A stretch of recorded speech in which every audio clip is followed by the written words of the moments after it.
Saludamos a esta hora a todos nuestros seguidores a través de la plataforma digital de Progreso Hispano News. Saludamos para incorporarnos a esta transmisión especial donde a esta hora se espera la rueda de prensa que el presidente Donald Trump, acompañado de su equipo de gobierno, estará ofreciendo en breve para dar a conocer los detalles a propósito de esta noticia que sin duda, pues desde hora de las madrugadas ha estado pues en la vista del territorio de Venezuela. Venezuela, un ataque a gran escala, así se ha manejado. Maduro, señores, fue capturado con su esposa Cilia Flores. Ya estarían rumbo, de hecho, a Nueva York, es lo que los medios nacionales han estado informando, porque Maduro será juzgado en Nueva York por narcotráfico.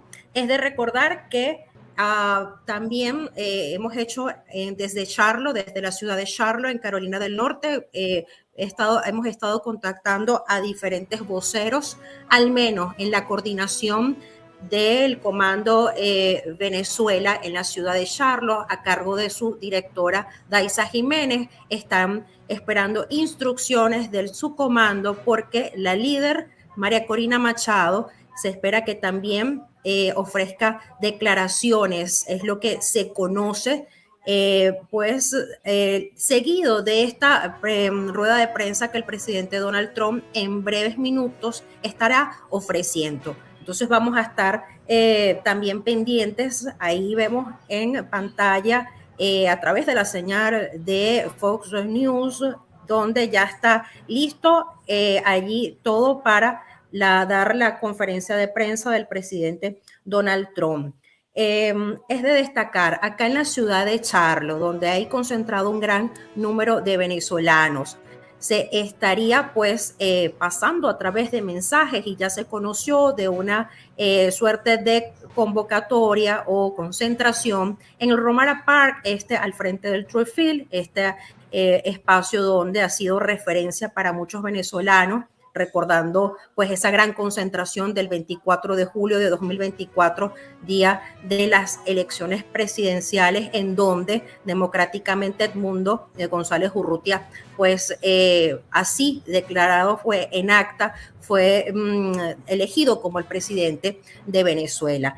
Y es allí en esos espacios donde al parecer van a estar concentrados, es lo que nos llega información de voceros, de líderes venezolanos que están haciendo vida en la ciudad de Charlotte. Vamos a estar también pendiente el equipo de Progreso Hispano News para confirmar y acercarse hasta esta zona para verificar. Se espera sea después del mediodía, después de la rueda de prensa que se está esperando del presidente Donald Trump. Repasando datos, nos vamos a nuestra página web progresohispanonews.com, donde señala el presidente de los Estados Unidos, Donald Trump, anunció la mañana de este sábado 3 de enero la captura de Nicolás Maduro y su esposa Cilia Flores. Según el comunicado oficial emitido por el mandatario estadounidense a través de sus redes sociales, Maduro fue capturado junto a su esposa y ambos han sido trasladados fuera del territorio venezolano. Ya información actualizada, se conoce que están rumbo a Nueva York. Destaca la operación en Venezuela. Estados Unidos de América ha llevado a cabo con éxito un ataque a gran escala contra Venezuela y su líder, el presidente Nicolás Maduro, quien junto con su esposa ha sido capturado o trasladado fuera del país. De la misma manera, indicó que esta operación se realizó en colaboración con las fuerzas del orden estadounidense. Por último, se anunció próximamente que darán más detalles. Habrá una conferencia de prensa hoy a las 11 a.m. Tenemos 11:23, ya todo está allí preparado y estamos a la espera de esta rueda de prensa en Mar-a-Lago. Es de mencionar que esta acción militar coincide con las múltiples detonaciones sobre vuelos reportados por ciudadanos en diversos sectores de Caracas. Esto está ocurriendo desde primeras horas de la madrugada de este 3 de enero. Informes preliminares habían indicado que al menos 7 explosiones de gran magnitud sacudieron la capital, afectando puntos estratégicos, provocando apagones en varias zonas. Es lo que a esta hora podemos digamos, comentarles y leemos de nuestra página web Progreso Hispano News. Ahí están medios de comunicación nacionales a la espera. Se espera también, por supuesto, que dé declaraciones el secretario de Estado, Marco Rubio, acompañando al presidente Donald Trump. Hay más información que, por supuesto, estamos esperando para compartir con ustedes. Fíjense que la líder María Corina Machado hace apenas algunos minutos habría puesto en sus redes sociales un comunicado. Dijo: venezolanos, llegó la hora de la libertad. Nicolás Maduro desde hoy enfrenta la justicia internacional por los crímenes atroces cometidos contra los venezolanos y contra ciudadanos de muchas otras naciones. Ante su negativa a aceptar una salida negociada, el gobierno de los Estados Unidos ha cumplido su promesa de hacer valer la ley. Sigo leyendo parte del comunicado que ustedes pueden también ver en la red social X de la cuenta de María Corina Machado. Esto, la líder de la oposición venezolana, pues lo publicó hace tan solo algunos minutos. Sigo leyendo y dice: llegó la hora de que la soberanía popular y la soberanía nacional rijan nuestro país. Vamos a poner orden, liberar a los presos políticos, construir un país excepcional y traer a nuestros hijos de vuelta a casa. Sigue el comunicado: hemos luchado por años, lo hemos entregado todo y ha valido la pena. Lo que ha tenido que pasar está pasando. Esta es la hora de los ciudadanos, lo que arriesgamos todo por la democracia el 28 de julio. Los que elegimos a Edmundo González Urrutia como legítimo presidente de Venezuela, quien debe asumir de inmediato a su mandato constitucional y ser reconocido como comandante en jefe de la Fuerza Armada Nacional para todos los oficiales y soldados que la integran. A esta hora, para quienes se están conectando a nuestra plataforma digital, a nuestro en vivo desde Progreso Hispano News, estoy leyendo lo que es la carta emitida, ese comunicado por parte de la líder María Corina Machado, quien se espera, por cierto, también, así nos informó la coordinadora del Comando Venezuela acá en la ciudad de Charlo, en una fuente oficial que nos dijo: se esperan lineamientos para esta transición. Están a la espera de que la líder María Corina también ofrezca declaraciones después de esta rueda de prensa, que estamos atentos de escuchar las declaraciones y lo que tiene que decir el presidente Donald Trump acompañado de su equipo. Hay más parte del texto de lo que pues dice en la red social de María Corina Machado: a los venezolanos que están dentro de nuestro país, estén listos para poner en marcha lo que muy pronto les vamos a comunicar a través de nuestros canales oficiales. A los venezolanos que están en el exterior, los necesitamos movilizados, activados a los gobiernos y ciudadanos del mundo, y comprometiéndolos desde ya a la gran operación de construcción de la nueva Venezuela. En estas horas decisivas, reciban toda mi fuerza, mi confianza y mi cariño. Seguimos todos alertas y en contacto. Es lo que cierra, dice: Venezuela será libre, vamos de la mano de Dios hasta el final. Y cierra pues así el comunicado que la líder María Corina Machado pues subiera a sus redes sociales, también en Instagram. Repito, estamos a la espera de que en tan solo minutos la rueda de prensa estaría pautada para las 11 de la mañana, son las 11:28, y en breve estará el presidente de la nación de los Estados Unidos, Donald Trump, dirigiéndose al país a propósito de esta noticia que sin duda todos los ojos del mundo están puestos en Venezuela. En un ataque que ha sido señalado a gran escala, pues Maduro y su esposa Cilia Flores fueron capturados para ser trasladados a Nueva York, donde serán juzgados por narcotráfico. hemos seguido distintos medios de comunicación a nivel nacional para ver las informaciones que tienen que actualizar hasta estos momentos, pero igual todos están atentos a esta rueda de prensa que en minutos se va a estar ofreciendo. Vamos a ver qué va a estar por, digamos, ya al parecer están saliendo las primeras imágenes de Maduro llegando incluso a Nueva York. Estamos seguros de que en la rueda de prensa estarían seguramente pasando algunas imágenes también para tener, gracias a quienes pues hasta ahora se están conectando. Como venezolana, agradecemos también a la comunidad venezolana en Charlotte, en Carolina del Norte y sus alrededores, que nos han escrito para saber, digamos, de la situación, para, digamos, mostrar su solidaridad con muchos venezolanos que se encuentran en la ciudad de Charlotte. Vamos a estar en estos próximos minutos y horas después de escuchar la rueda de prensa, haciendo contacto con Jessica, nuestra corresponsal en Perú. Ella se está trasladando, de hecho, a la embajada en Perú, justamente para tomar las impresiones de algunos venezolanos que están allí.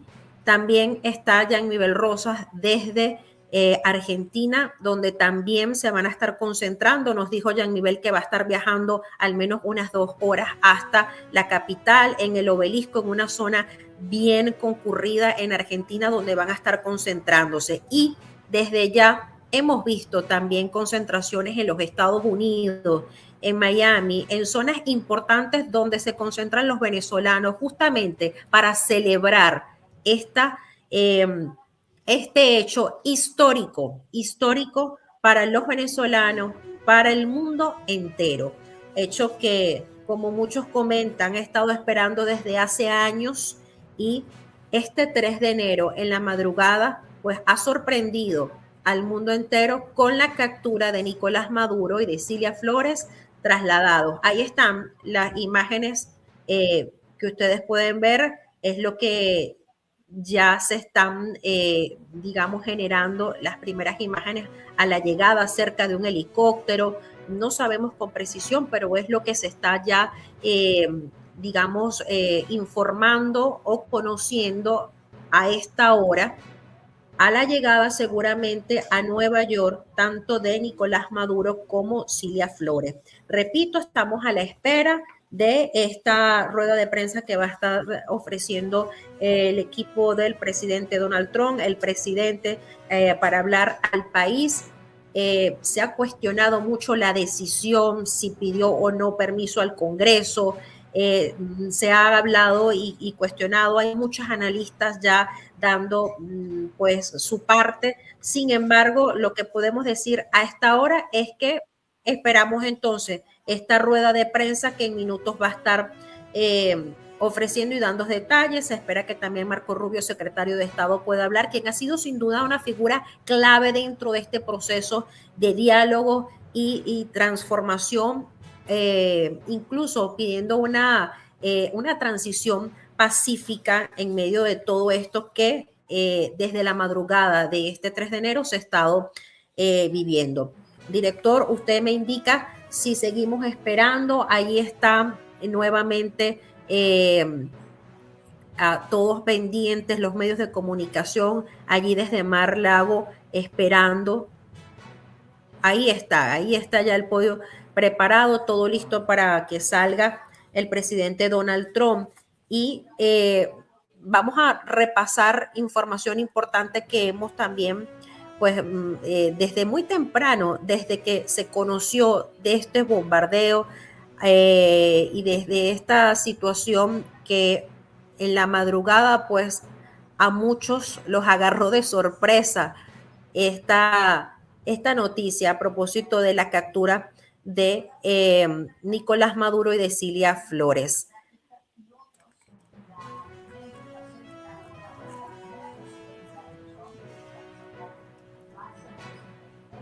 Ahí vemos imágenes, están los medios esperando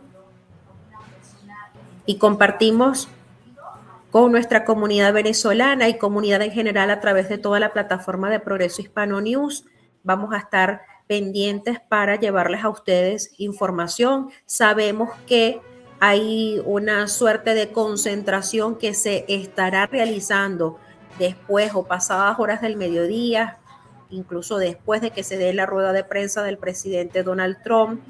En convocatoria, algunos líderes venezolanos en la ciudad de Charlotte se estarían concentrando en el Romara Park, esto al frente del Truist Field, en pleno uptown de Charlotte. Van a estar allí concentrados, al parecer.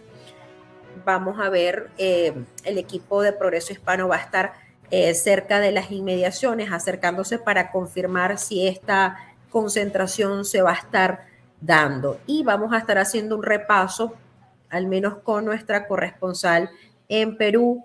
Bien atenta, Jessica pues se fue hasta la embajada para tratar de justamente captar algunas impresiones de algunos venezolanos que sin duda han pues infundido cantidad de mensajes en las redes sociales, muchos de alegría, muchos en sentimientos encontrados, muchos venezolanos que afirman pues haber llegado el momento, esperado este momento por años y lo están viviendo en un hecho histórico, repetimos, que desde horas de la madrugada de este 3 de enero, en esos bombardeos a las zonas militares, se hablan de ciudades claves dentro de Venezuela: Caracas, la capital del país, la ciudad de Maracay, cuna de la aviación militar, se le dice a esa ciudad, movidas por estas detonaciones que dieron pues con la captura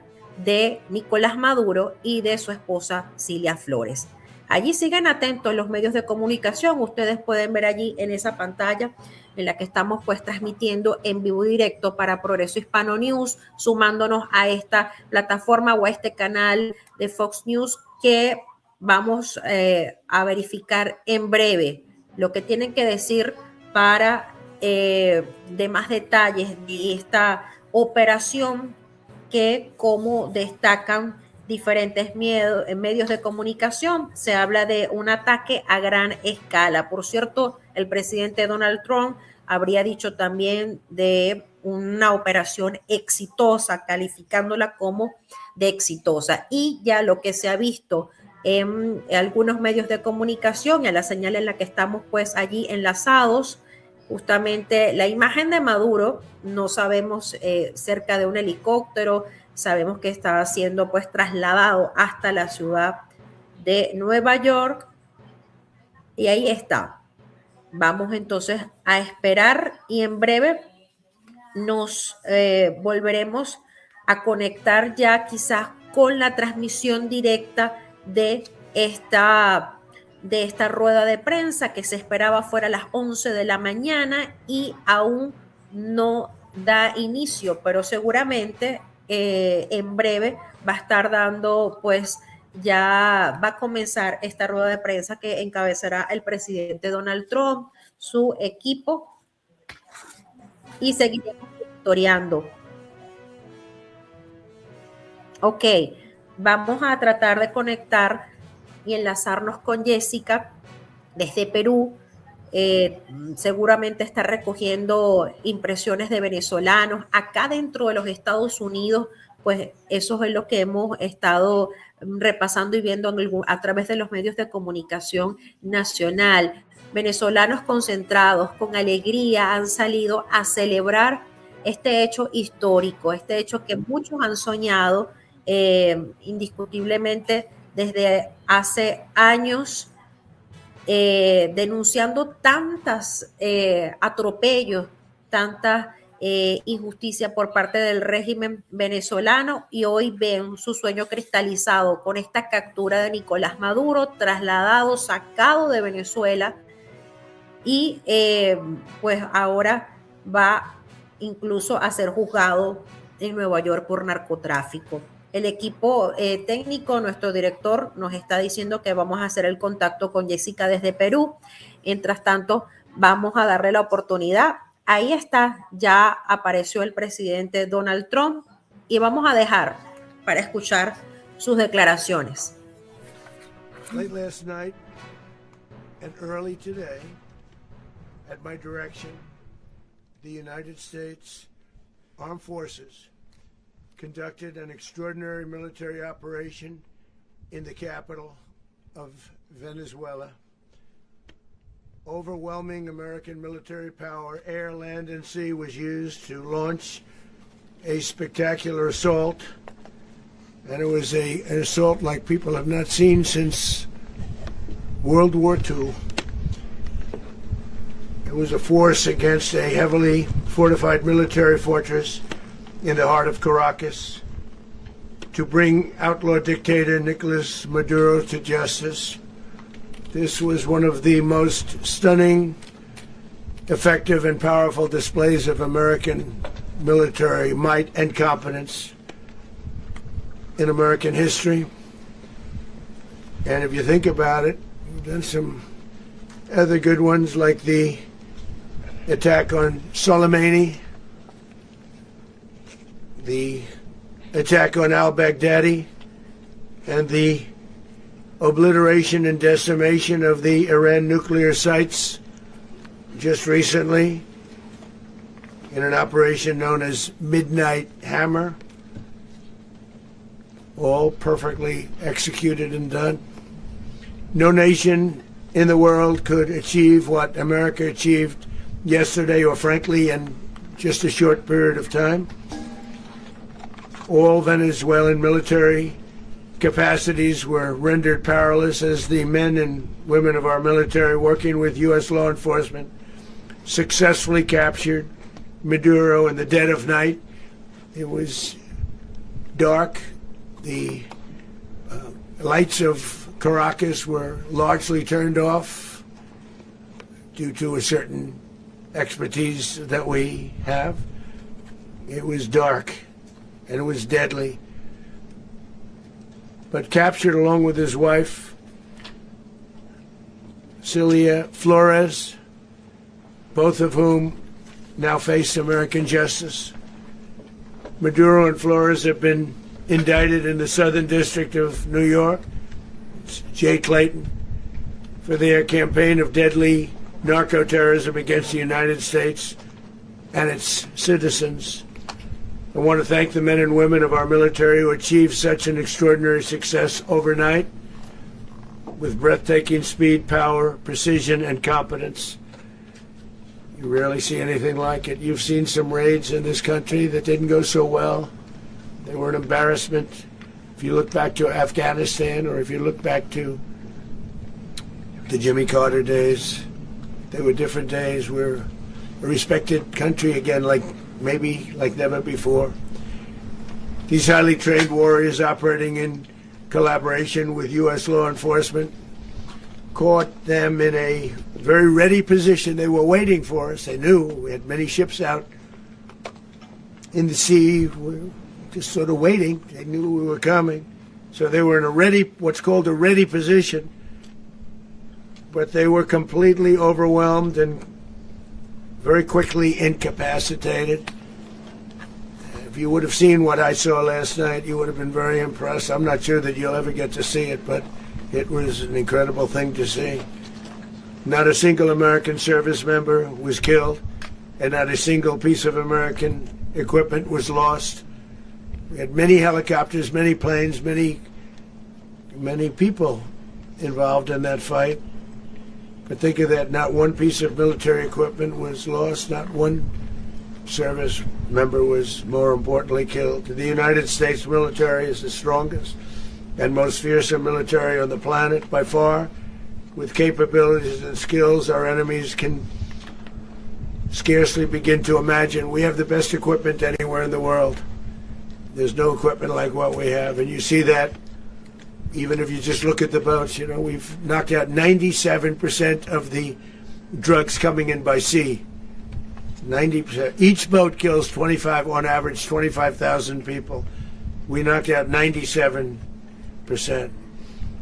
And those drugs mostly come from a place called Venezuela. We're going to run the country until such time as we can do a safe, proper, and judicious transition. So we don't want to be involved with having somebody else get in, and we have the same situation that we had for the last long period of years. So we are going to run the country until such time as we can do a safe, proper, and judicious transition. And it has to be judicious, because that's what we're all about. We want peace, liberty, and justice for the great people of Venezuela, and that includes many from Venezuela that are now living in the United States and want to go back to their country. It's their homeland. We can't take a chance that somebody else takes over Venezuela that doesn't have the good of the Venezuelan people in mind.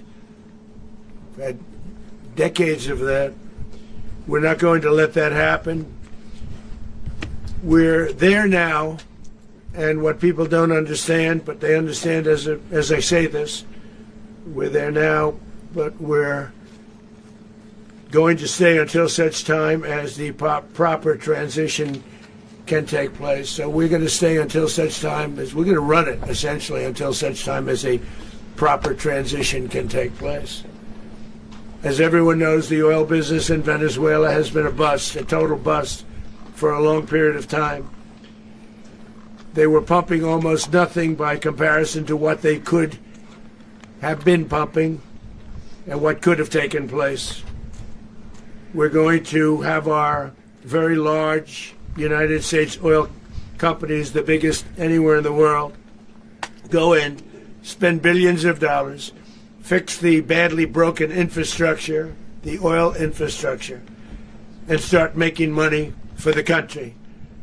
And we are ready to stage a second and much larger attack if we need to do so. So we were prepared to do a second wave if we needed to do so. We actually assumed that a second wave would be necessary, but now it's probably not. The first wave, if you'd like to call it that, the first attack was so successful, we probably don't have to do a second, but we're prepared to do a second wave, a much bigger wave, actually. This was pinpoint, but we have a much bigger wave that probably won't have to do. This partnership of Venezuela with the United States of America, a country that everybody wants to be involved with because of what we were able to do and accomplish, will make the people of Venezuela rich, independent, and safe. And it will also make the many, many people from Venezuela that are living in the United States extremely happy. They suffered. They suffered. So much was taken from them. They're not going to suffer anymore. The illegitimate dictator Maduro was the kingpin of a vast criminal network responsible for trafficking colossal amounts of deadly and illicit drugs into the United States. As alleged in the indictment, he personally oversaw the vicious cartel known as Cartel de las Solas, which flooded our nation with lethal poison responsible for the deaths of countless Americans, the many, many Americans, hundreds of thousands over the years of Americans died because of him. Maduro and his wife will soon face the full might of American justice and stand trial on American soil. Right now they're on a ship. They'll be heading to, ultimately, New York, and then a decision will be made, I assume, between New York and Miami or Florida. But we have people where the overwhelming evidence of their crimes will be presented in a court of law. And I've seen it. I've seen what we have. It's both horrible and breathtaking that something like this could have been allowed to take place. For many years after his term as president of Venezuela expired, Maduro remained in power and waged a ceaseless campaign of violence, terror, and subversion against the United States of America, threatening not only our people, but the stability of the entire region. And you all saw it. In addition to trafficking gigantic amounts of illegal drugs that inflicted untold suffering and human destruction all over the country, all over in particular the United States, Maduro sent savage and murderous gangs, including the bloodthirsty prison gang, Tren de Aragua, to terrorize American communities nationwide, and he did indeed. They were in Colorado. They took over apartment complexes. They cut the fingers off people if they call police. They were brutal, but they're not so brutal now. And I just have to congratulate our military, Pete and everybody, and our National Guard, because the job that they've done, whether it's in Washington, D.C., where we have a totally safe city, where it was one of the most unsafe cities anywhere in the world, frankly, and now we have no crime in Washington, D.C. We haven't had a killing. We had the terrorist attack a few weeks ago. A little bit of a different kind of a threat, but we haven't had a killing in a long period of time, 6-7 months. We used to have two, on average, 2 a week in Washington, our capital. We don't have that anymore. The restaurants are opening. Everyone's happy. They're walking their daughters. They're walking their children, their wives. They walk to restaurants. Restaurants are opening all over Washington, D.C. So I want to thank the National Guard. I want to thank our military. And I want to thank law enforcement. It's been amazing. And they should do it with more cities. We're doing it, as you know, and we're doing it in Memphis, Tennessee right now, and crime is down. We've just sort of started a few weeks ago, but crime is down now 77%. And the governor of Louisiana called, great person, and he wanted us to help him, as you know, in a certain very nice part of Louisiana, and we have done that. It was a rough section, and we have crime down. I understand it's down to almost nothing already after 2.5 weeks. New Orleans, it's down to almost nothing, and we've only been there for 2.5 weeks. Can't imagine why governors wouldn't want us to help. We also helped, as you know, in Chicago, and crime went down a little bit there. We did a very small help because we had no working ability with the governor. The governor was a disaster, and the mayor was a disaster, but it knocked down crime. But we're pulling out of there. When they need us, we'll know. You'll know. You'll be writing about it. And likewise, Los Angeles, where we saved Los Angeles early on, where the head of the police department made a statement that if the federal government didn't come in, we would have lost Los Angeles. That's long after the fires.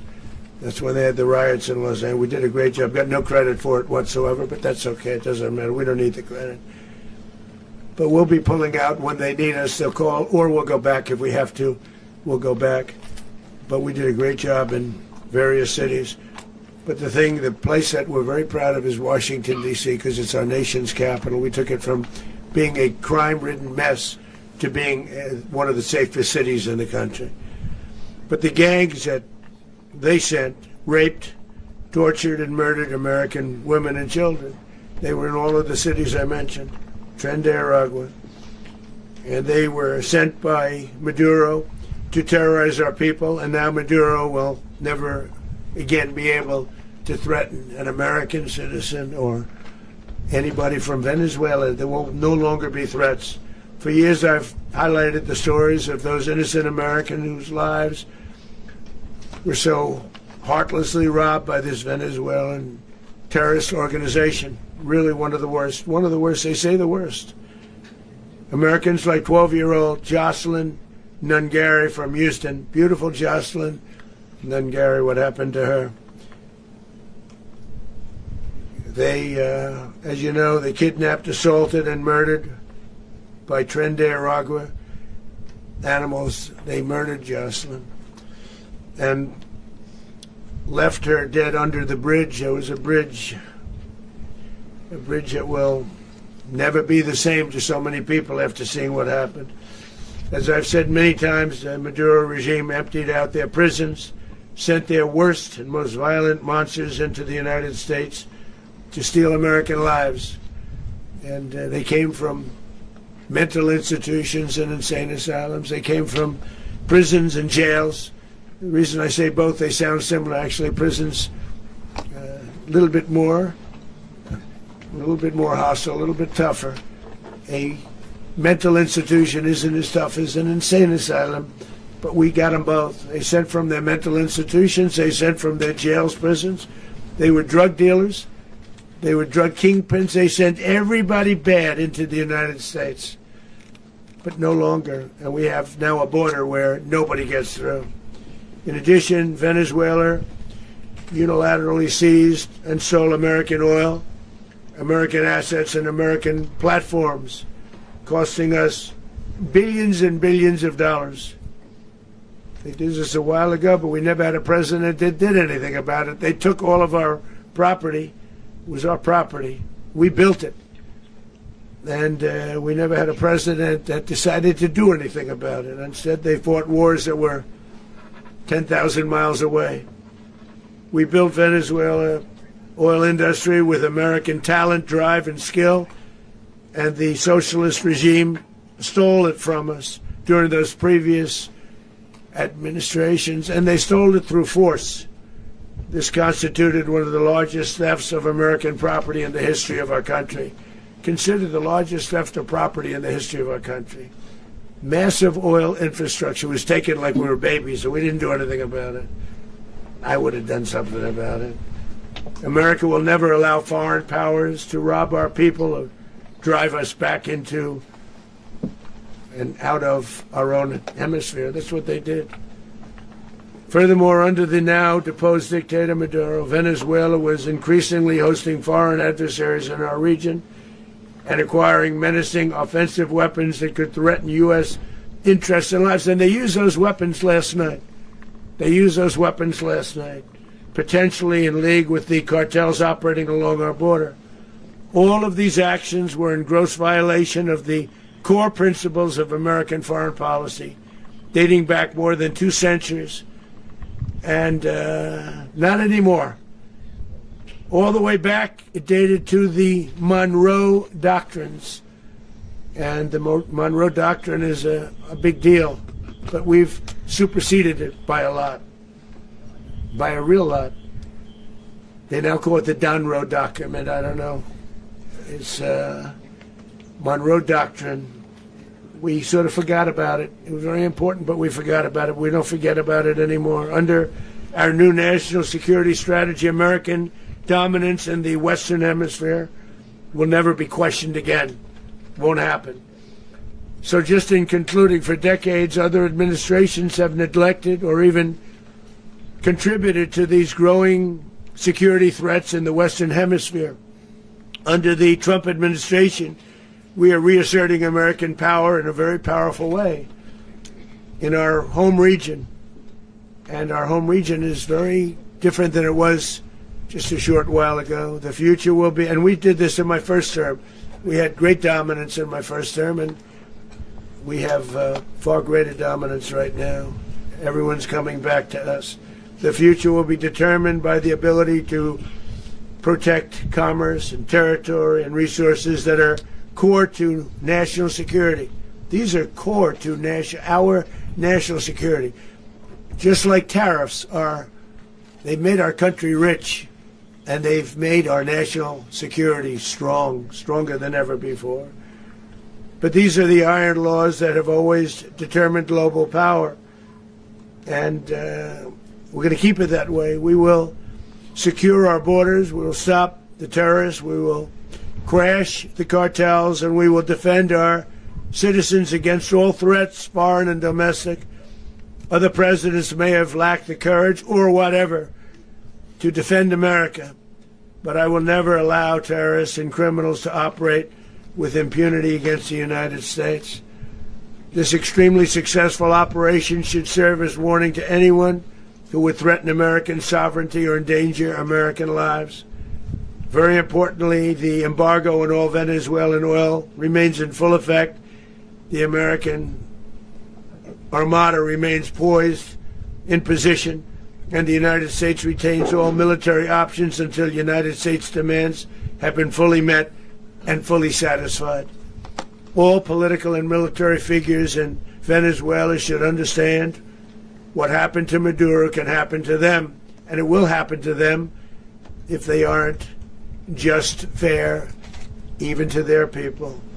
The dictator and terrorist, Maduro, is finally gone in Venezuela. People are free. They're free again.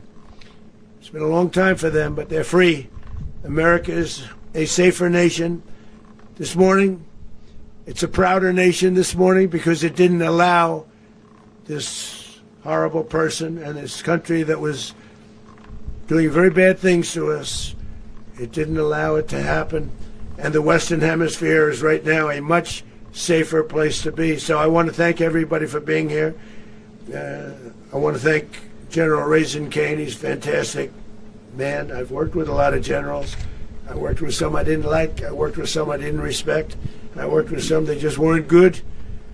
But this guy is fantastic. I watched last night one of the most precise attacks on sovereignty. I mean, it was an attack for justice.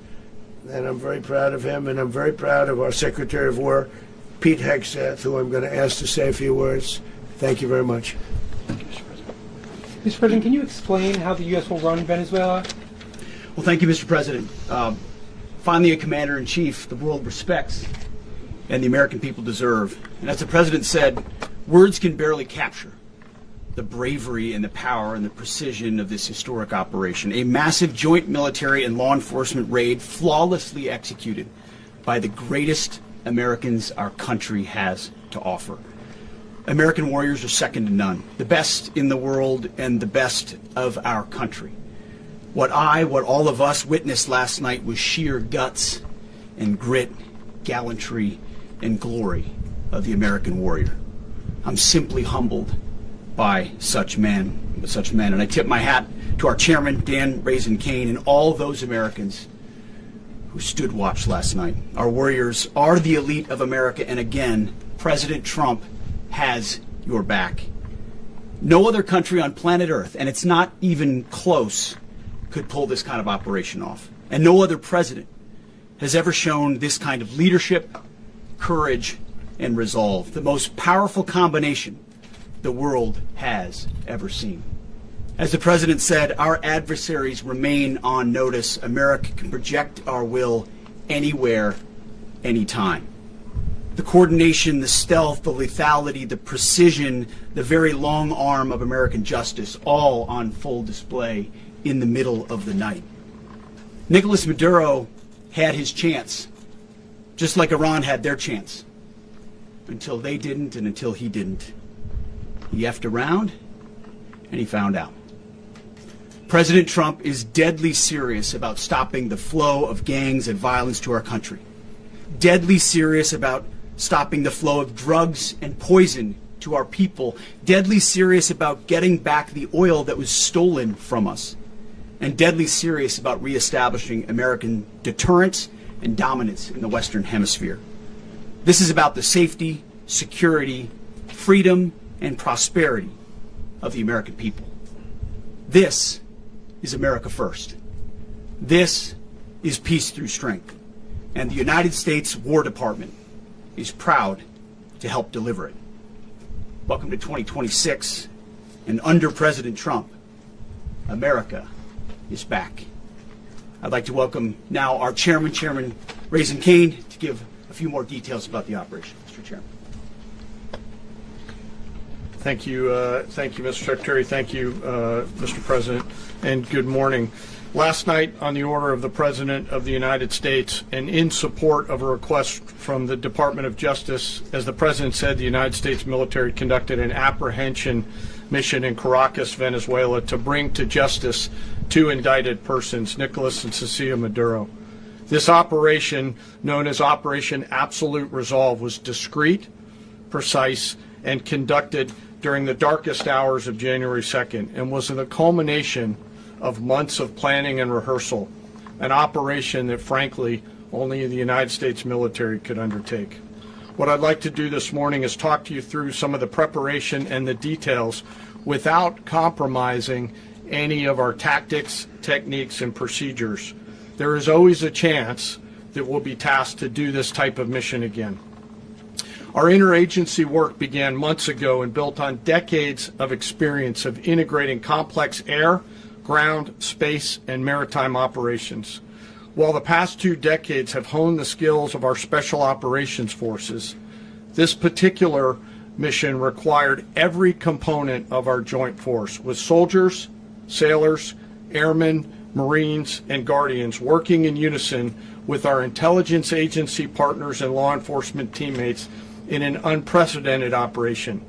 We leveraged our unmatched intelligence capabilities and our years of experience in hunting terrorists, and we could not have done this mission without the incredible work by various intelligence agencies, including the CIA, NSA, and NGA. We watched, we waited, we prepared, we remained patient and professional. This mission was meticulously planned, drawing lessons from decades of missions over the last many years, many missions over these last many years. This was an audacious operation that only the United States could do. It required the utmost of precision and integration within our joint force. And the word integration does not explain the sheer complexity of such a mission. An extraction so precise it involved more than 150 aircraft launching across the Western Hemisphere in close coordination, all coming together in time and place to layer effects for a single purpose: to get an interdiction force into downtown Caracas while maintaining the element of tactical surprise. Failure of one component of this well-oiled machine would have endangered the entire mission, and failure is never an option for America's joint force. Those in the air over Caracas last night were willing to give their lives for those on the ground and in the helicopters. Let me talk a little bit about the preparation. After months of work by our intelligence teammates to find Maduro and understand how he moved, where he lived, where he traveled, what he ate, what he wore, what were his pets, in early December, our force was set pending a series of aligned events. Key was choosing the right day to minimize the potential for civilian harm and maximize the element of surprise, and minimize the harm to the indicted personnel so, as the President said, they could be brought to justice. And as the President said earlier today, weather in Venezuela is always a factor this time of the year. And over the weeks through Christmas and New Year's, the men and women of the United States military sat ready, patiently waiting for the right triggers to be met and the President to order us into action. Last night, the weather broke just enough, clearing a path that only the most skilled aviators in the world could maneuver through. Ocean, mountain, low cloud ceilings, but when tasked with a mission, this organization does not quit. At 10:46 p.m. Eastern Time last night, the President ordered the United States military to move forward with this mission.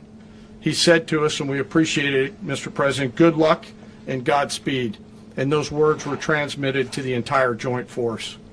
Over the course of the night, aircraft began launching from 20 different bases on land and sea across the Western Hemisphere. In total, more than 150 aircraft, bombers, fighters, intelligence, reconnaissance, surveillance, rotary wing were in the air last night. Thousands and thousands of hours of experience were airborne. Our youngest crew member was 20, and our oldest crew member was 49, and there's simply no match for American military might. As the night began, the helicopters took off with the extraction force, which included law enforcement officers, and began their flight into Venezuela at 100 feet above the water. As they approached Venezuelan shores, the United States began layering different effects provided by Spacecom, Cybercom, and other members of the interagency to create a pathway. Overhead, those forces were protected by aircraft from the United States Marines, the United States Navy, the United States Air Force, and the Air National Guard. The force included F-22s, F-35s, F-18s, EA-18s, E-2s, B-1 bombers, and other support aircraft, as well as numerous remotely piloted drones. As the force began to approach Caracas, the Joint Air Component began dismantling and disabling the air defense systems in Venezuela, employing weapons to ensure the safe passage of the helicopters into the target area. The goal of our air component is, was, and always will be to protect the helicopters and the ground force and get them to the target and get them home. As the force crossed the last point of high terrain where they'd been hiding in the clutter, we assessed that we had maintained totally the element of surprise. As the helicopter force ingressed towards the objective at low level, we arrived at Maduro's compound at 1:01 a.m. Eastern Standard Time, or 2:01 a.m. Caracas local time, and the apprehension force descended into Maduro's compound and moved with speed, precision, and discipline towards their objective, and isolated the area to ensure the safety and security of the ground force while apprehending the indicted persons. On arrival into the target area, the helicopters came under fire, and they replied with that fire with overwhelming force in self-defense. One of our aircraft was hit but remained flyable, and as the President said earlier today, all of our aircraft came home, and that aircraft remained flyable during the rest of the mission. As the operation unfolded at the compound, our air and ground intelligence teams provided real-time updates to the ground force, ensuring those forces could safely navigate the complex environment without unnecessary risk. The force remained protected by overhead tactical aviation. Maduro and his wife, both indicted, gave up and were taken into custody by the Department of Justice, assisted by our incredible U.S. military with professionalism and precision, with no loss of U.S. life. After securing the indicted persons, the force began to prep for departure. Helicopters were called in to exfiltrate the extraction force, while fighter aircraft and remotely piloted aircraft provided overhead coverage and suppressive fire. There were multiple self-defense engagements as the force began to withdraw out of Venezuela. The force successfully exfiltrated and returned to their afloat launch bases, and the force was over the water at 3:29 a.m. Eastern Standard Time with indicted persons on board. And both Maduro and his wife were embarked aboard the USS Iwo Jima.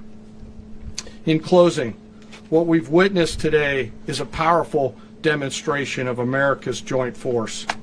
We think, we develop, we train, we rehearse, we debrief, we rehearse again and again, not to get it right, but to ensure that we cannot get it wrong. Our jobs are to integrate combat power so when the order comes, we can deliver overwhelming force at the time and the place of our choosing against any foe anywhere in the world. I am immensely proud today of our joint force and filled with gratitude to represent them here today. There is simply no mission too difficult for these incredible professionals and the families that stand by them and support them. As we stand here this morning, our forces remain in the region at a high state of readiness, prepared to project power, defend themselves, and our interests in the region. This operation is a testament to the dedication and unwavering commitment to justice and our resolve to hold accountable those who threaten peace and stability. In closing, I want to express my heartfelt gratitude to the brave men and women who executed this mission. Their courage and tireless commitment to our nation are what makes us strong. Thank you, Mr. Secretary, and thank you, Mr. President. Thank you very much. Well, I don't have much to add to what you've heard now, other than the following points. Nicolas Maduro was indicted in 2020 in the United States. He is not the legitimate president of Venezuela. That's not just us saying it. The first Trump administration, the Biden administration, the second Trump administration, none of those three recognized him. He's not recognized by the European Union and multiple countries around the world. He is a fugitive of American justice with a $50 million reward, which I guess we saved $50 million. And We should make sure. Yeah, exactly. But Don't let anybody claim it. Nobody deserves it but us. But I want to be clear about one thing. Nicolas Maduro had multiple opportunities to avoid this. He was provided multiple very, very, very generous offers and chose instead to act like a wild man, chose instead to play around. And the result is what we saw tonight. The other message here is the following. You have a guy, like many people around the world, they like to play games. You have a guy who decides he's going to invite Iran into his country, is going to, do the confiscation of American oil companies, is going to flood our country with gang members, is going to take Americans prisoner and try to hold them for hostage and trade them like he was able to do with the Biden administration. Basically likes to play games all this time and thinks nothing's going to happen. And I hope what people now understand is that we have a president. The 47th president of the United States is not a game player. When he tells you that he's going to do something, when tells you he's going to address a problem, he means it. He actions it. I can tell you, I've watched this process now for 14, 15 years, been around it. Everybody talks. I'm going to do this, I'm going to do that. When I get there, we're going to do this, we're going to take... This is a president of action. Like, I don't understand yet how they haven't figured this out. And now, if you don't know, now you know. Because this is the way it's going to play out. And I think people need to understand that this is not a president that just talks and does letters and press conferences. And, if he says he's serious about something, he means it. And this is something that was a direct threat to the national interest of the United States. And the president addressed it. This is a president of peace, by the way. I told you what I just said earlier. This guy had multiple opportunities to find his way somewhere else and figure out another. He could have been living somewhere else right now very happy. But instead, he wanted to play big boy. And so now, he's got other sets of problems on his hands. And but I think the message here should be for the world. Look, the president doesn't go out looking for people to pick fights with. He's not generally wants to get along with everybody. We'll talk and meet with anybody. But don't play games. Don't play games with this president's in office because it's not going to turn out well. And so I hope that, I guess that lesson was learned last night, and we hope it'll be instructive moving forward. Is that a message for Cuba? Mr. President. Mr. President. Mr. President. Mr. President. You said that the U.S. is going to run Venezuela, so who's in power right now? Well, we're going to be running it with a group, and we're going to make sure it's run properly. We're going to rebuild the oil infrastructure, which will cost billions of dollars. It'll be paid for by the oil companies directly. They will be reimbursed for what they're doing, but it's going to be paid. And we're going to get the oil flowing the way it should be. As you know, it was just a minor flow. It was actually a minor flow for what they have. But we're going to run it properly, and we're going to make sure the people of Venezuela are taken care of. We're going to make sure the people that were forced out of Venezuela by this thug are also taken care of. Mr. President. Mr. President. Mr. President. Mr. President. President, does the U.S. running the country mean that U.S. troops will be on the ground? How will that work? Well, they always say boots on the ground. So we're not afraid of boots on the ground if we have to have. We had boots on the ground last night at a very high level, actually. We're not afraid of it. We don't mind saying it. But we're going to make sure that that country is run properly. We're not doing this in vain. This is a very dangerous attack. This is an attack that could have gone very, very badly. Could have gone very badly. We could have lost a lot of people last night. We could have lost a lot of dignity. We could have lost a lot of equipment. The equipment is less important, but we could have lost a lot. And we're going to make sure that this is proper. We're there now. We're ready to go again if we have to. We're going to run the country right. It's going to be run very judiciously, very fairly. It's going to make a lot of money. We're going to give money to the people. We're going to reimburse people that were taken advantage of. We're going to take care of everybody. It's very important. We couldn't let them get away with it. They stole our oil. We built that whole industry there, and they just took it over like we were nothing. And we had a president that decided not to do anything about it. So we did something about it. We're late, but we did something about it. Yeah, please. Mr. President, can you explain the exact mechanism by which you're going to run the country? Are you going to designate a U.S. official to coordinate? Yes. It's all being done right now. We're designating people. We're talking to people. We're designating various people, and we're going to let you know who those people are. Mr. President. What's the group you mentioned that would run Venezuela? Well, it's largely going to be, for a period of time, the people that are standing right behind me. We're going to be running it. We're going to be bringing it back. It's a dead, I talk about a dead country. A year and a half ago, we were a dead country. Now we're the hottest country anywhere in the world. We're a country doing better than any country anywhere in the world.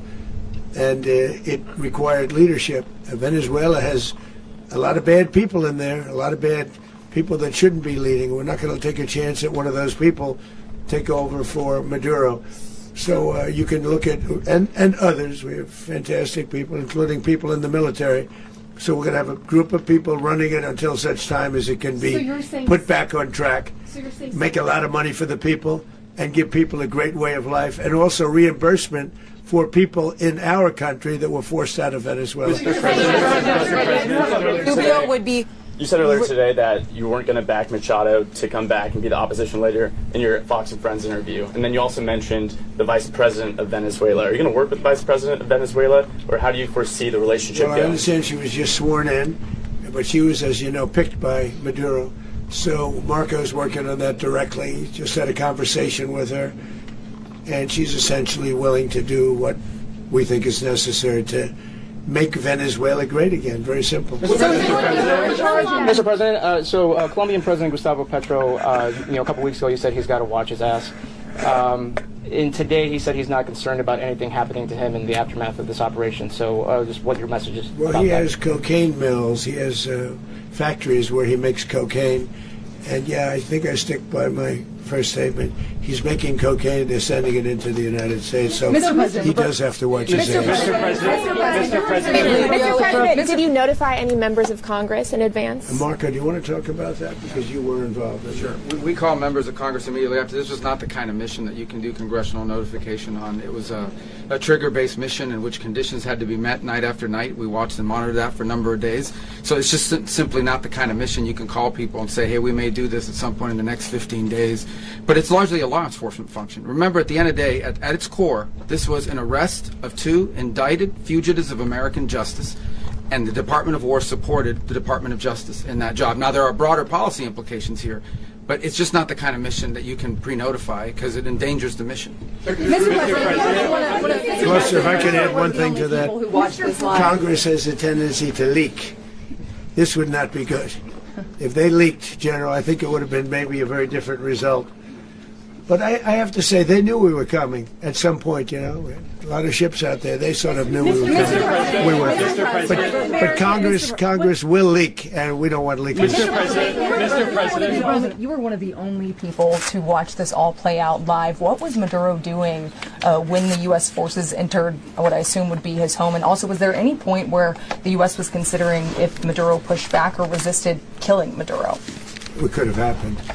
It could have happened. He was trying to get into a safe place. You know, the safe place is all steel. And he wasn't able to make it to the door because our guys were so fast. They went through the opposition so fast. And there was a lot of opposition. People were wondering, do we get them by surprise? Sort of surprised, but they were waiting for something. It was a lot of opposition.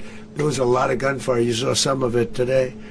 But he was trying to get to a safe place, which wasn't safe because we would have had the door blown up in about 47 seconds, they say on average, regardless of how thick the steel was. It was a very thick door. It was a very heavy door, but he was unable to get to that door. He made it to the door. He was unable to close it.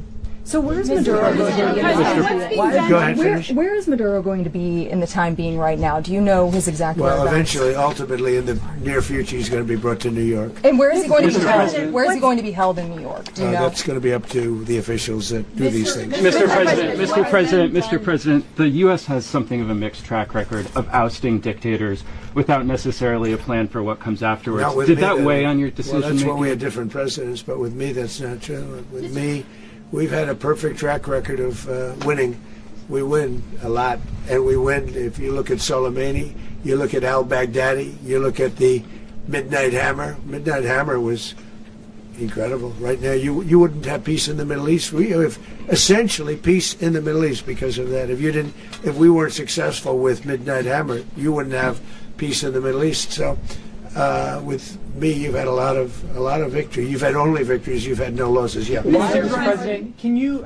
How long do you expect the U.S. to run Venezuela, and how soon do you want the Venezuelan people to hold elections? So I'd like to do it quickly, but it takes a period of time. We're rebuilding. We have to rebuild their whole infrastructure. The infrastructure is rotted. It's actually very dangerous. It's blow-up territory. Oil is very dangerous. It's a very dangerous thing to take out of the ground. It can kill a lot of people. It has killed a lot of people doing just that. The infrastructure is old, it's rotted.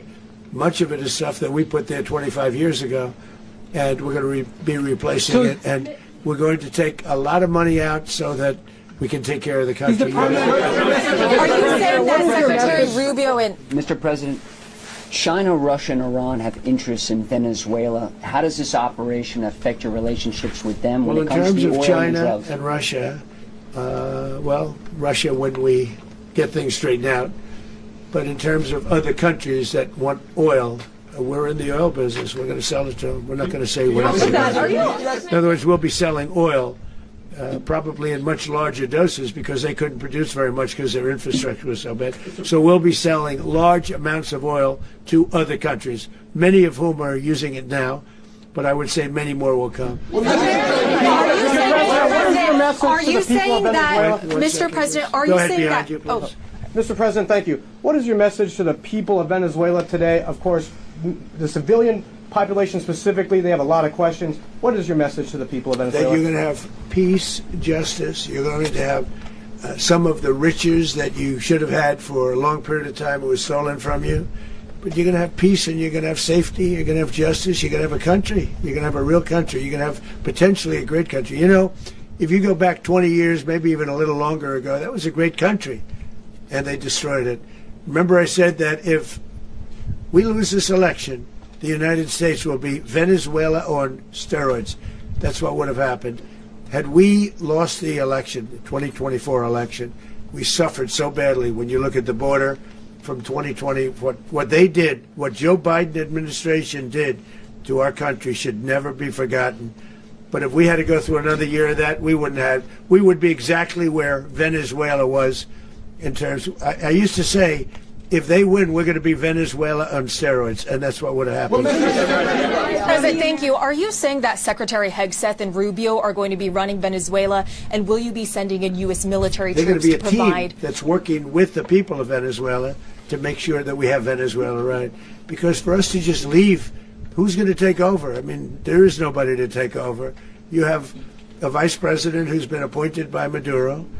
And right now she's the vice president, and she's, I guess, the president. She was sworn as president just a little while ago. She had a long conversation with Marco, and she said, we'll do whatever you need. I think she was quite gracious, but she really doesn't have a choice. We're going to have this done right. We're not going to just do this with Maduro, then leave like everybody else, leave and say, you know, let it go to hell. If we just left, it has zero chance of ever coming back. We'll run it properly. We'll run it professionally. We'll have the greatest oil companies in the world go in and invest billions and billions of dollars and take out money, use that money in Venezuela. And the biggest beneficiary are going to be the people of Venezuela. And also, I can't stress this strongly enough, the people that got thrown out of Venezuela that are now in the United States, and frankly, some want to stay, and some probably want to go back. Yeah. So, Mr. President, what's being done to protect Americans in the country, and were any of the detained Americans Well, right now they're very rescued protected because nobody's going to mess with us. They're very protected. The people of, and we let them know that you better not touch one of them. Are you concerned that bad elements of the Maduro regime will remain in place? Well, we know who they are. We're on them, and they're acting much differently now than they would have acted 2 days ago. And what can you say wait, about behind you, please. Mr. President, why is running a country in South America America first? Well, I think it is because we want to surround ourselves with good neighbors. We want to surround ourselves with stability. We want to surround ourselves with energy. We have tremendous energy in that country. It's very important that we protect it. We need that for ourselves. We need that for the world. And we want to make sure we can protect it. Yes, sir. Please, go ahead. Yeah, is there a message here for Cuba and Diaz-Canel? Well, Cuba's an interesting case. Cuba is, you know, not doing very well right now. That system has not been a very good one for Cuba. The people there have suffered for many, many years. And I think Cuba is going to be something we'll end up talking about because Cuba is a failing nation right now, very badly failing nation. And we want to help the people. It's very similar in the sense that we want to help the people in Cuba, but we want to also help the people that were forced out of Cuba and living in this country. Do you want to say something about that, Marco, please?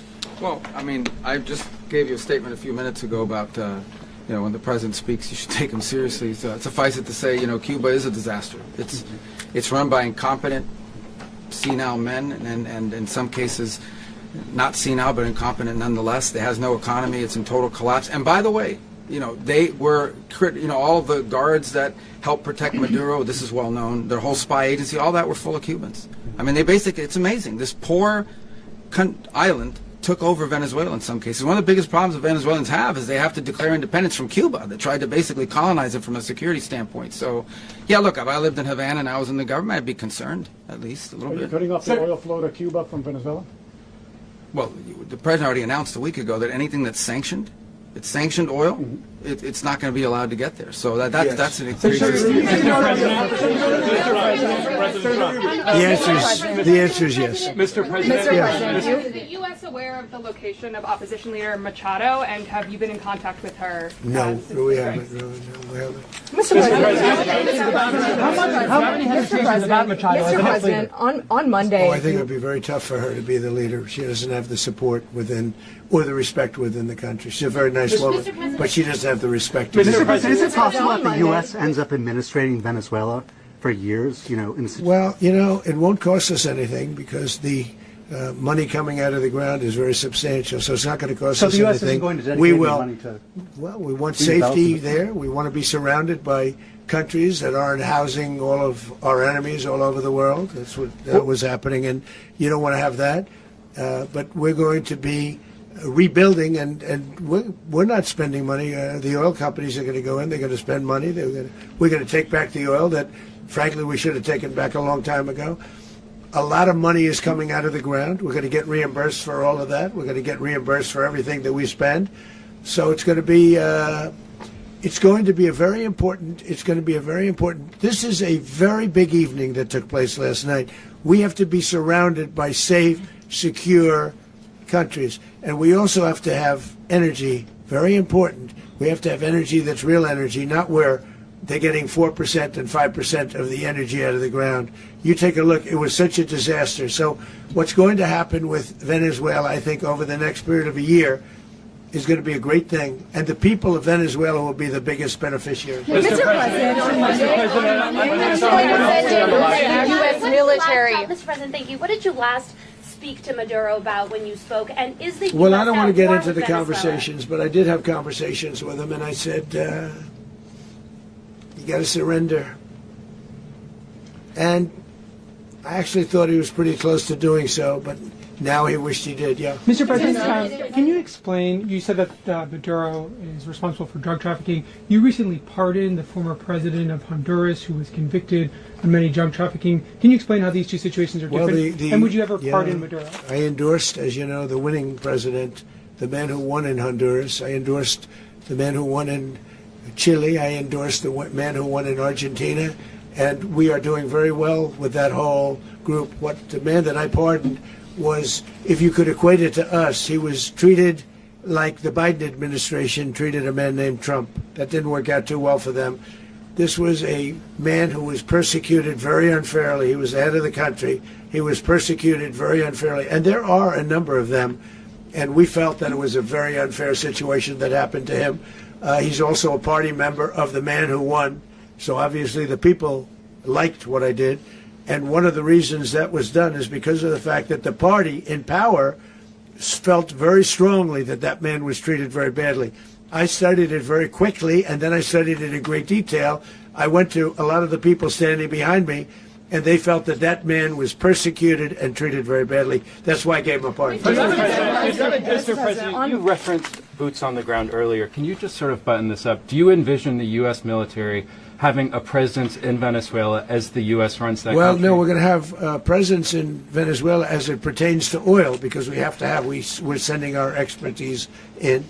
So you may need something, not very much. But no, we're going to be taking out a tremendous amount of wealth out of the ground. And that wealth is going to the people of Venezuela and people from outside of Venezuela that used to be in Venezuela. And it goes also to the United States of America in the form of reimbursement for the damages caused us by that country. So I want to thank you all very much. Thank you. Do you have one? Yes, please.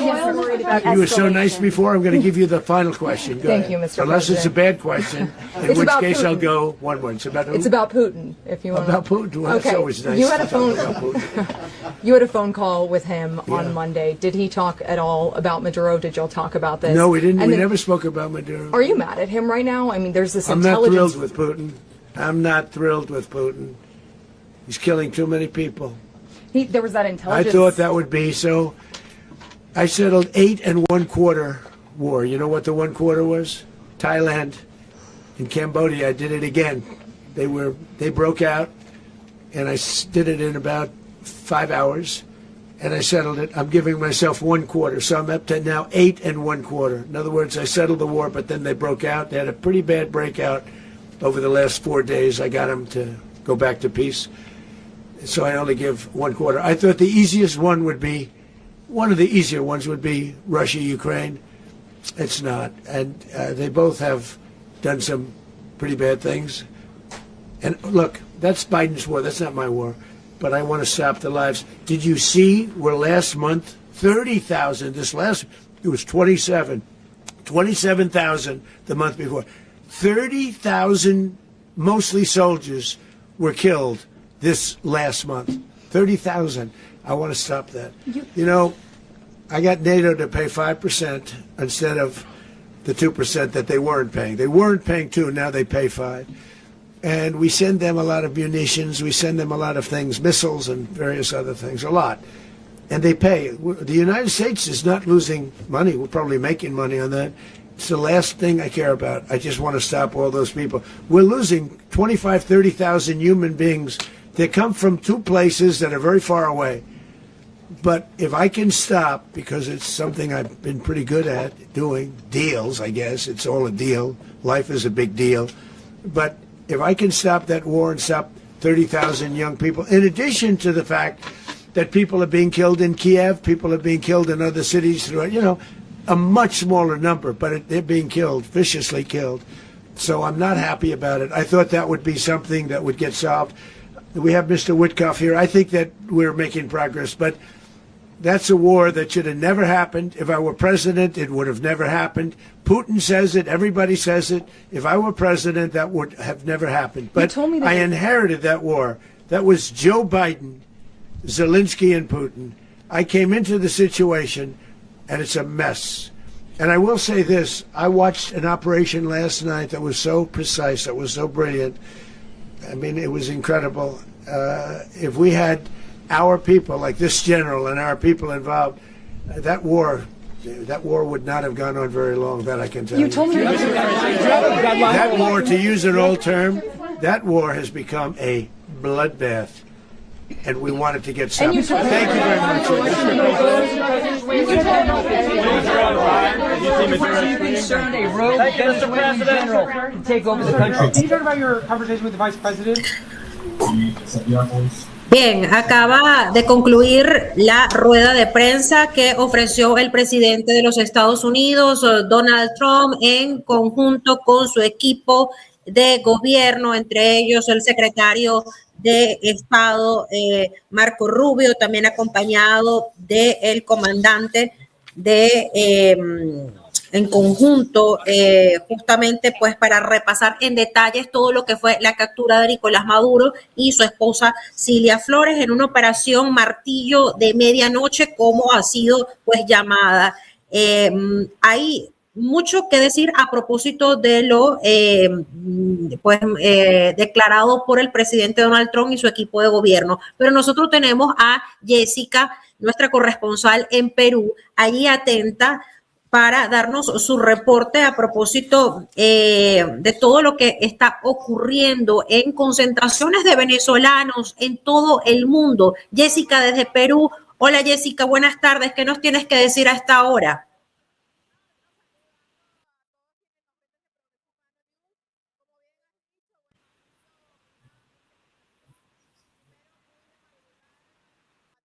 Ok, no tenemos audio, Jessica, vamos a tratar de restablecerlo, me indica el equipo técnico, sin embargo, Jessica está allí prevenida en el Parque Miguel de Cervantes, esto a las adyacencias de la embajada justamente de Venezuela en Perú.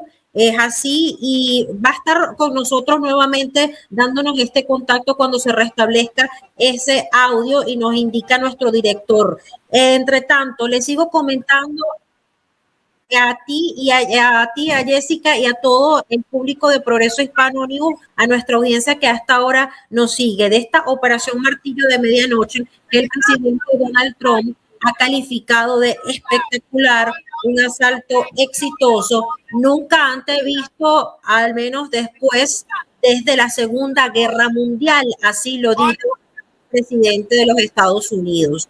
También, se dijo, insistió el presidente Donald Trump de palabras textuales, abro comillas, vamos a manejar el país hasta que haya una transición segura.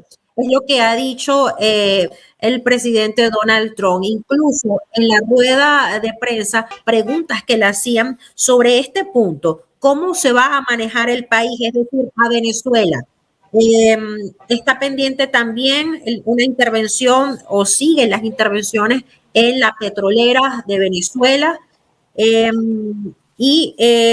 Hay mucha información que vamos a seguir repasando a propósito de sigue el embargo de petróleo venezolano, se mantiene, es lo que ha dicho el presidente Donald Trump. Yo escucho a Jessica desde Perú. Director, indícanos si ya podemos establecer este contacto. Bien, todavía no tenemos el contacto con Jessica, aunque ya estamos allí prevenidos para escucharla, repito, desde Perú. Ok, director, ¿me indica? Ok, ahora sí, Jessica, ahora sí vamos a escucharte, a tratar de establecer esta comunicación. Sí, te escucho, Jessica.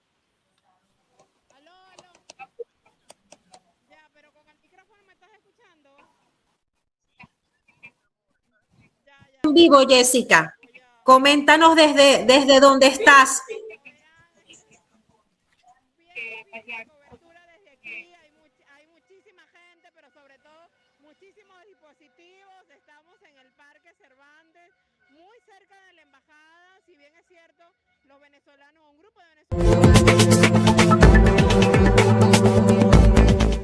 De la captura de Nicolás Maduro, pues ahora se ha venido más gente, como recordaremos o como debemos decirte, Adriana, los venezolanos en el exterior trabajan muchísimo, el migrante trabaja muchísimo y 8 horas, pero hoy se han hecho un alto porque bueno, coincide también las festividades de fin de año y muchos están de vacaciones, por lo que esta plaza, este parque se ha ido llenando muchísimo. Cobra también importancia la residencia del embajador de Estados Unidos, está muy cerca, justo en la esquina de donde estamos, así que están viendo todo lo que va pasando aquí, la algarabía, la alegría, el tricolor venezolano en las banderas, en las gorras como la mía incluso, porque también ya me contagié.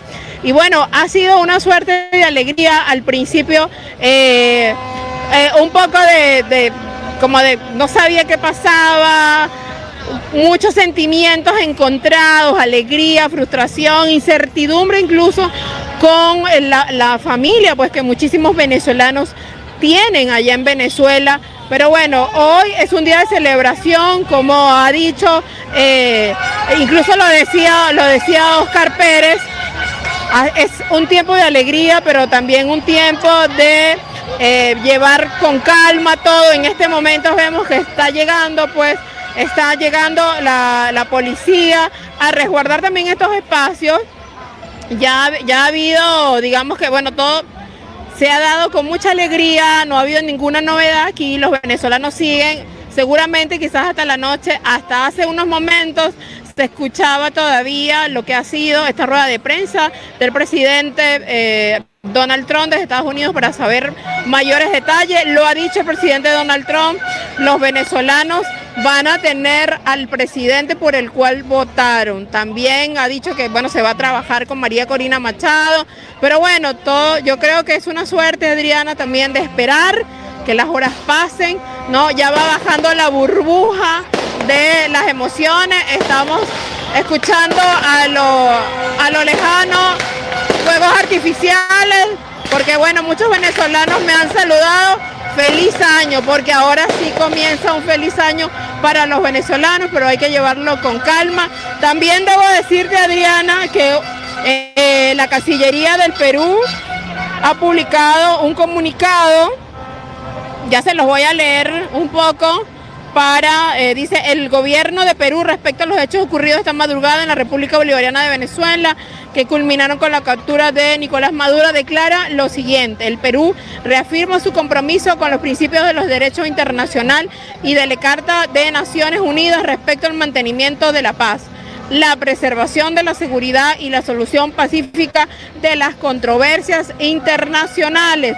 El Perú está convencido que la delincuencia organizada transnacional constituye una grave amenaza para la seguridad hemisférica y la estabilidad de nuestros estados. En este sentido, ha seguido con especial preocupación la organización y acciones delictivas del cartel del narcotráfico en Venezuela. El gobierno ilegítimo de Nicolás Maduro violó los derechos humanos del pueblo venezolano y lo sometió a torturas, detenciones arbitrarias y ilegales, destruyendo el Estado de Derecho y ocasionando en la región una crisis migratoria sin precedentes. El gobierno del Perú hace un llamado a una pronta solución de la situación política en Venezuela en favor de una transición con pleno respeto del derecho internacional y de los derechos humanos, así como la atención a las legítimas y genuinas aspiraciones del pueblo venezolano de vivir en democracia con el apoyo de la comunidad regional. El gobierno está monitoreando la situación de la comunidad peruana y esto es muy importante en Venezuela. Hasta el momento no se han reportado incidentes con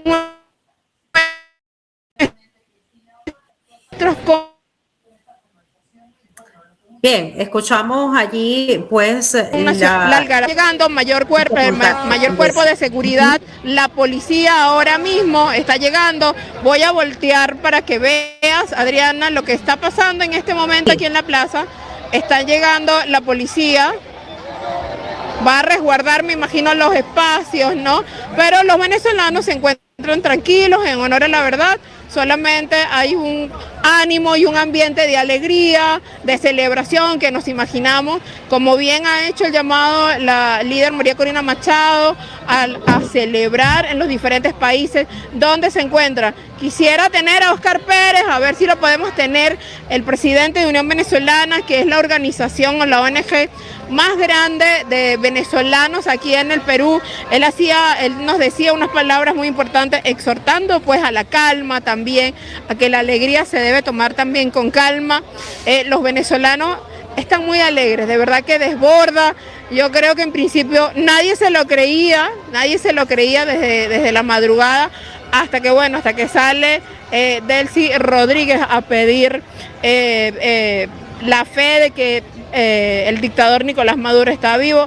Hace unos minutos veíamos pues la fotografía de Nicolás Maduro ya capturado, creo que es una fotografía muy esperada por todos los venezolanos dentro y fuera de Venezuela. Aquí, bueno, ya algunos se están retirando para ir al trabajo porque sábado también se trabaja. Vamos a ver si podemos lograr a que venga Oscar Pérez para poder conversar unos minutos con él. También nos adelantaba Oscar Pérez el retorno, ¿no?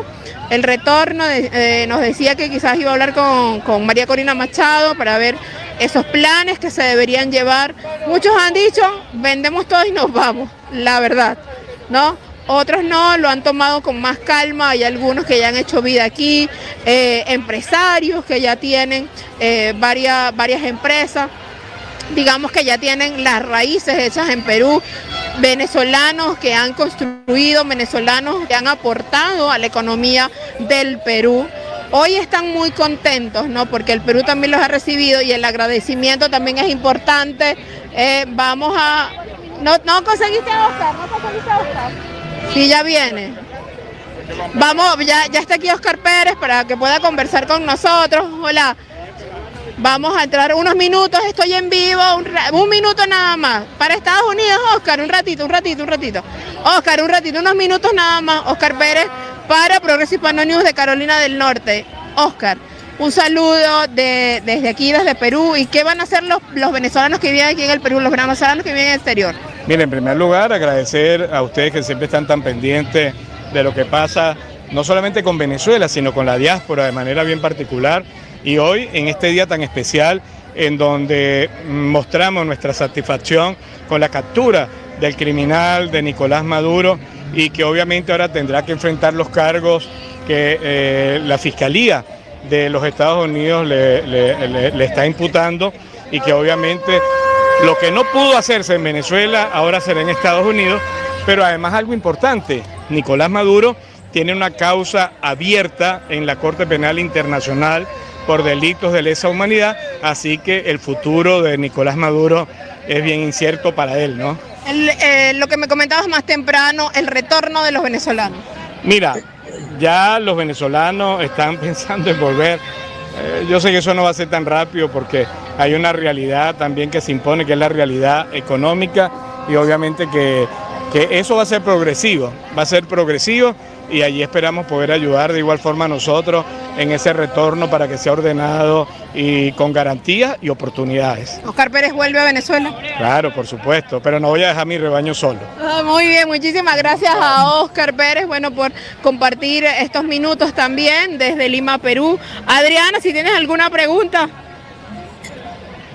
Gracias, Jessica. Estaremos estableciendo pues y pendiente de todo lo que transcurra desde Perú. Agradecemos este reporte completo al lado de Oscar Pérez, un dirigente pues que conocemos los venezolanos, allí encargado de la presidencia de la Unión Venezolanos en Perú. Ha hablado de este posible retorno de muchos venezolanos también en el marco de una transición en paz, cosa que así reiteraba en rueda de prensa, una transición y que los venezolanos se iban a garantizar hasta que todo estuviera, digamos, tranquilo y en paz para poder incluso que sus compatriotas volvieran a su país. Gracias, Jessica, por tu reporte. Nosotros vamos a hacer aquí una pausa en este en vivo. Gracias a quienes se pudieron conectar, a quienes dejaron sus mensajes en esta participación, y nosotros pues vamos a estar recopilando en las próximas horas más información. Además estamos pendientes de las declaraciones que al parecer estaría ofreciendo en el transcurso de este día también María Corina Machado. Así que según nos ha dicho o nos han informado fuentes del comando acá en la ciudad de Charlo. Así que despedimos por ahora este en vivo para que ustedes pues estén atentos a lo que ofrece Progreso Hispano News. Gracias.